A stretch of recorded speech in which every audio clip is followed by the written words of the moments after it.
Assalamualaikum warahmatullahi wabarakatuh. Nama saya Dara Pratista Saksena, NIM 2020155505. Baiklah, di sini saya akan menjelaskan materi tentang aliran filsafat pendidikan pragmatisme, aliran filsafat pendidikan eksistensialisme, dan aliran filsafat pendidikan progresivisme. 1.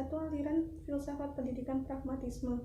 Aliran filsafat Pragmatisme berasal dari dua kata, yaitu pragma dan isme. Pragma yang berarti tindakan atau action, sedangkan isme yang merujuk pada cara berpikir suatu aliran berpikir. Dengan demikian, filsafat pragmatisme beranggapan bahwa pikiran itu mengikuti tindakan. B. Tokoh-tokoh pragmatisme. Yang pertama ada Charles Sandre Peirce. Dalam konsepnya, ia menyatakan bahwa sesuatu dikatakan berpengaruh bila memang memuat hasil yang praktis. 2. William James. Menurut ia, pragmatisme adalah filsafat praktis karena ia memberikan kontrol untuk bertindak bagi kebutuhan, harapan, serta keyakinan manusia untuk sebagian dari masa depannya.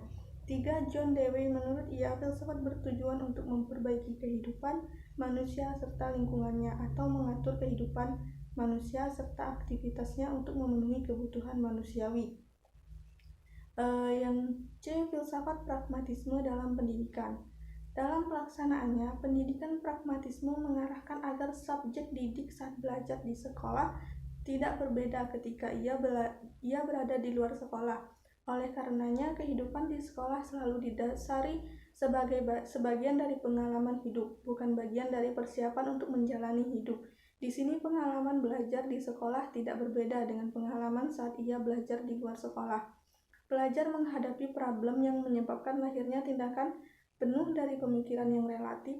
Model pembelajaran pragmatisme adalah anak belajar di dalam kelas dengan cara berkelompok. Dengan berkelompok, anak akan merasa bersama-sama terlibat dalam masalah dan pemecahannya. Anak akan terlatih bertanggung jawab terhadap beban dan kewajibannya masing-masing. Sementara guru hanya bertindak sebagai fasilitator dan motivator, sebagaimana yang diungkap oleh Power bahwa implikasi dari filsafat pendidikan pragmatisme terhadap pelaksanaan pendidikan antara lain yaitu yang pertama ada tujuan pendidikan, kedudukan siswa, yang ketiga kurikulum, yang keempat metode. Metode yang digunakan dalam pendidikan pragmatisme adalah metode aktif serta metode pemecahan masalah dan metode penyelidikan penemuan peran guru. Jadi, aliran filsafat pragmatisme adalah sebuah aliran yang dimana dalam pelaksanaannya lebih mengutamakan keaktifan objek. 2. Aliran filsafat pendidikan eksistensialisme. Aliran filsafat eksistensialisme. Konsep eksistensialisme dikembangkan oleh para ahli filsafat asal Jerman Martin, merupakan bagian filsafat dan akar metodologinya. Berasal dari metodologi fenomenologi yang dikembangkan oleh Husserl. Kemunculan eksistensialisme berasal dari ahli filsafat Soren Kierkegaard oleh Nietzsche sebagai pandangan baru.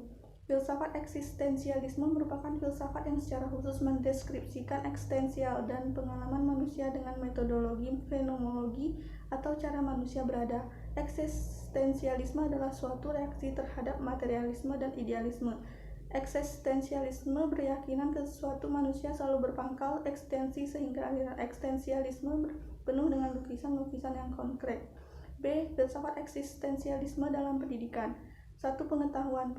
Pemahaman eksistensialisme terhadap pengetahuan adalah pengetahuan manusia tergantung kepada pemahamannya tentang realitas, tergantung pada interpretasi manusia terhadap realitas. 2. Nilai. Pemahaman eksistensialisme terhadap nilai menekankan kebebasan dalam tindakan. Kebebasan bukan tujuan atau suatu cita-cita dalam dirinya sendiri, melainkan merupakan suatu potensi untuk suatu tindakan.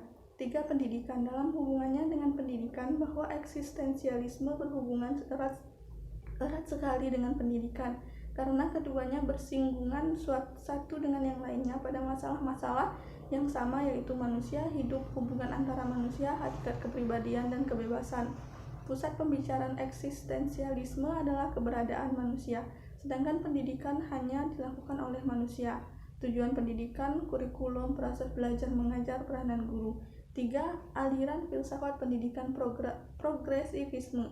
Aliran filsafat progresivisme. Progresivisme menurut bahasa dapat diartikan sebagai aliran yang menginginkan kemajuan secara cepat. Dalam konteks filsafat pendidikan, progresivisme adalah suatu aliran yang menekankan bahwa pendidikan bukanlah sekedar pemberian sekumpulan pengetahuan kepada subjek didik, tetapi hendaklah berisi aktivitas-aktivitas yang mengarah pada pelatihan kemampuan berpikir mereka sedemikian rupa sehingga mereka dapat berpikir secara sistematis melalui cara-cara ilmiah seperti memberikan analisis, pertimbangan dan perbuatan kesimpulan menuju pemilihan alternatif yang paling memungkinkan untuk pemecahan masalah yang dihadapi.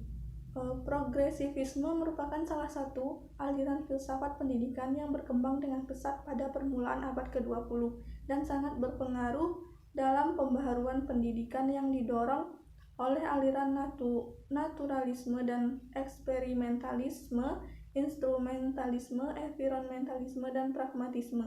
Aliran progresivisme memandang kehidupan manusia berkembang terus-menerus dalam suatu arah yang positif. Progresivisme dalam pandangannya selalu berhubungan dengan pengertian the liberal road to cultural, yakni liberal dimaksudkan sebagai fleksibel atau lentur dan tidak kaku, toleran dan bersikap terbuka, serta ingin mengetahui dan menyelidiki demi pengembangan pengalaman. B. Tokoh-tokoh dalam aliran progresivisme. 1. William James berkeyakinan bahwa otak atau pikiran seperti juga aspek dari eksistensi organik. 2. John Dewey. Teori Dewey tentang sekolah adalah progresivisme yang lebih menekankan pada anak didik dan minatnya daripada mata pelajarannya sendiri. C. Filsafat progresivisme dalam pendidikan. 1. Tujuan pendidikan. 2. Kurikulum pendidikan. Yang ketiga, metode pendidikan. Ada metode pendidikan aktif, metode memonitor kegiatan belajar, metode penelitian ilmiah, pemerintahan belajar, kerjasama sekolah dengan keluarga, dan sekolah sebagai laboratorium pembaharuan pendidikan.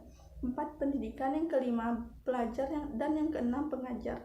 Terima kasih. Sekian penjelasan dari saya akhiri. Wallahul muwaffiq ila aqwamit thoriq. Wassalamualaikum warahmatullahi wabarakatuh.